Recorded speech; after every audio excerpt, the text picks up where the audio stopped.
우리 주님께서 우리와 함께 하십니다. 오늘도 주님 앞에 더 가까이 나갈 때 놀라운 하나님의 은혜의 역사가 우리 가운데 가득 넘쳐날 것을 믿습니다. 예수 그리스도로 말미암아 우리가 온전하게 믿음으로 살아가고 말씀으로 살아가고 능력으로 살아갈 때 하나님의 은혜와 위로가 날마다 우리 가운데 임할 것을 믿음의 눈으로 바라보게 됩니다. 자, 오늘 말씀은 요한복음 11장의 말씀입니다. 자, 어떤 병자가 있으니 이는 마리아와 그 자매 마르다의 마을 베나니에 사는 나사로라 했습니다. 자, 마리아는 향유를 주께 붓고 머리털로 주의 발을 닦던 자였습니다. 그리고 병든 나사로는 그의 오라비였습니다. 이에 그 누이들이 예수께 사람을 보내어 이르되 주여 보시옵소서 사랑하는 자가 병들었나이다. 바로 사랑하던 그 사람 나사로가 병들었다는 것을 이야기합니다. 자, 근데 예수님께서는 이것을 어떻게 이야기하고 있습니까? 자, 이 병은 죽을 병이 아니라 했습니다. 죽을 병이 아니라는 것. 하나님의 영광을 위함이라는 것입니다. 자, 이것을 통해서 하나님께서 이제는 영광을 받게 되어지고 바로 하나님의 아들이 이로 말미암아 또한 영광을 받게 된다는 것을 분명하게 이야기하고 있습니다. 자, 5절에 보면 예수님께서 본래 마르다와 그 동생과 나사로를 사랑하다니 바로 그 세 남매를 예수님께서 참 귀하게 여기고 사랑을 했습니다. 자, 그렇다면 예수님께서 빨리 가서 나사로가 이제 병들어 있으니까 고쳐주시든지 아니면 무슨 조치를 취했어야 될 거라고 우리는 생각을 합니다. 그런데 웬일인가 병들었다 함을 들으시고도 예수님께서는 그 계셨던 곳에 이틀을 더 유하는 거예요. 빨리 가지는 않았습니다. 왜 그랬을까요? 자, 예수님께서는 이제 우리가 나사로가 잠들었으니까 깨우러 가자라고 말씀하시는 거예요. 제자들은 나사로가 그냥 잠들어 있구나라고 생각했지 죽었다라는 생각은 하지 못합니다. 자, 그런데 예수님께서는 분명하게 말합니다. 나사로가 죽었느니라라고. 자, 잠들었다는 표현을 이제는 바로 죽은 자를 두고 했다는 것을 분명하게 이야기합니다. 자, 그로 인해서 우리가 말씀을 보면 도마가 말합니다. 이제 다른 제자들에게 우리도 주와 함께 죽으러 가자. 예수님과 함께 이제는 함께 하는 그 도마의 모습을 우리는 볼 수 있습니다. 예수님께서는 이제 나사로가 무덤에 있는지 이미 나흘이나 됐다는 것을 알고 있었습니다. 자, 베다니가 예루살렘에서 가깝게 한 5리쯤 되어지는데 많은 유대인들이 마르다와 마리아에게 가서 그 오라비의 일로 또한 위문하러 또 왔는 것을 볼 수 있습니다. 자, 많은 사람들이 이제 그곳 가운데 있는 것을 우리는 살펴볼 수 있는 것입니다. 자, 마르다가 예수님께 딱 왔습니다. 주께서 여기 계셨으면 우리 오라비가 죽지 아니했는데 이제 와서 어떻게 할 수 있겠습니까? 라는 표현을 합니다. 자, 그러나 나는 이제라도 주께서 무엇이든지 하나님께 구하시는 것을 하나님이 주실 줄 믿습니다. 라는 또한 믿음의 고백을 하고 있습니다. 그런데 예수님께서는 분명하게 이야기합니다. 내 오라비가 다시 살아나리라. 죽은 지 이미 나흘이나 됐는데 살아나리라는 거예요. 마르다는 그 말을 듣고 그렇다면 마지막 날에 또한 부활 때 다시 살아날 줄 내가 믿습니다 라고 고백하는 거예요.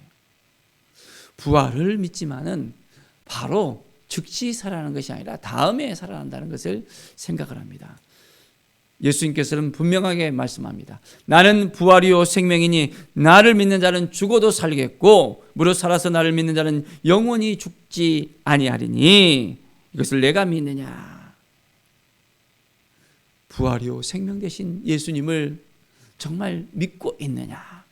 그러면 그 부활의 능력 되신 주님께서 그 모든 것을 할 수 있다는 것을 분명하게 이야기하십니다.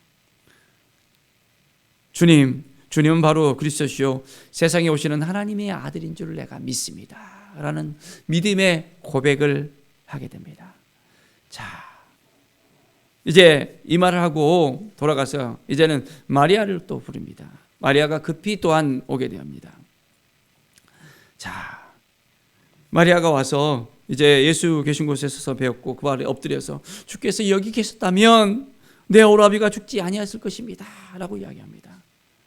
자, 예수께서는 눈물을 흘리십니다.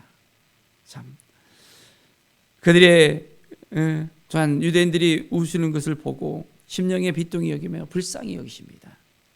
자, 그리고 예수님이 그 우는 것을 보고 예수님이 그를 얼마나 사랑하는지 또한 생각합니다. 맹인이 이제는 눈을 뜨게 되었고 이제 그 사람을 죽지 않게 할 수 없었다냐 하면서 또 그런 이야기들 갖다가 또 수근수근 하는 겁니다. 예수께서는 속으로 비통히 여기면서 무덤에 가셨습니다. 그리고 무덤 가운데서 이제는 돌을 옮겨놓으라 하면서 말을 합니다. 자, 말하다가 주여 죽은 지가 이미 날이나 되었습니다. 벌써 냄새가 납니다 라고 이야기합니다. 예수님께서는 뭐라고 합니까? 내 말이 내가 믿으면 하나님의 영광을 보리라. 이제는 돌을 옮겨놨습니다. 어떤 일이 벌어졌습니까?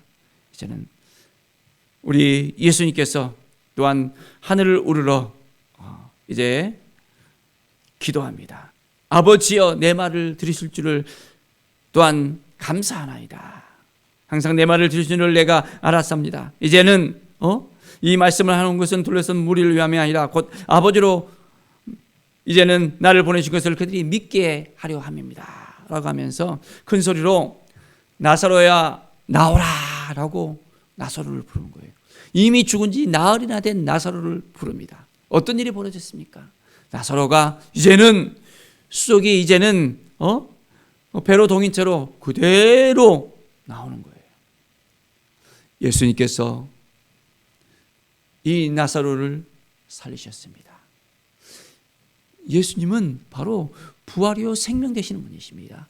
우리가 예수 그리스도를 믿게 되어지면 부활에 참여하는 자로서 온전하게 세워질 수 있습니다. 부활의 능력 되신 예수 그리스도. 우리는 얼만큼 예수님을 믿고 믿음으로 살아가고 있습니까? 말씀으로 살아가고 있습니까? 온전하게 주님의 능력 가운데 우리가 나아가면 이제는 영원한 생명을 누릴 수 있는, 부활에 참여할 수 있는 믿음의 사람들로서 우리는 살아갈 수 있게 되어집니다. 오늘 이 시간 우리가 온전하게 부활을 믿고 이 부활을 통해서 온전하게 주님의 영광을 위해서 살아가는 믿음의 사람들이 되기를 바랍니다. 이 일로 인해서 이제는 대제사장과 바리새인들이 예수님을 죽이려고 합니다. 자, 이런 사건들을 통해서 이제는 로마가 이제는 우리 땅과 민족을 빼앗아가리라 하면서 예수님을 죽이려는 그 모의를 더 하는 것을 볼 수 있습니다. 그러나 아직까지 때가 되지 않아서 예수님께서는 그들에게 나타나지 않고 이제는 멀리 떠나갑니다. 6월절이 가까웠습니다. 많은 사람들이 이제는 성결하기 위해서 또한 예루살렘으로 모여들게 되어집니다. 우리 주님께서는 6월절이 되기까지 또한 기다리는 것을 볼 수 있습니다. 주님의 때에 우리는 온전히 주님을 바라보면서 온전하게 나가는 믿음의 삶을 살아야 되겠습니다. 부활의 능력 되신 주님을 바라보면서 우리가 어떠한 삶을 살아야 될 것인지, 오늘도 주님을 온전하게 믿으면서 주는 그리스도시요 살아계신 하나님의 아들입니다 라는 믿음의 고백을 통해서 온전하게 우리의 믿음을 보이면서 주의 영광을 위해 살아가는 우리 모든 성도들의 삶이 되기를 간절히 축원드립니다. 기도하겠습니다. 하나님 아버지 감사합니다. 늘 믿음으로 살아가며 말씀으로 살아가며 주님의 능력 가운데 온전하게 새롭게 되어지는 우리 모든 삶이 되길 원합니다. 오늘도 믿음 안에서 말씀 안에서 온전히 주께서 말씀하신 것을 듣고 깨닫고 온전하게 살아가는 믿음의 삶을 통해서 하나님의 영광이 되게 하여 주시옵소서. 부활의 영광 되신 주님을 온전하게 믿고 따르고 주님 앞에 더욱더 가까이 나가는 우리의 삶이 되게 하여 주시옵소서. 감사드리며 예수 그리스도의 이름으로 기도드립니다. 아멘.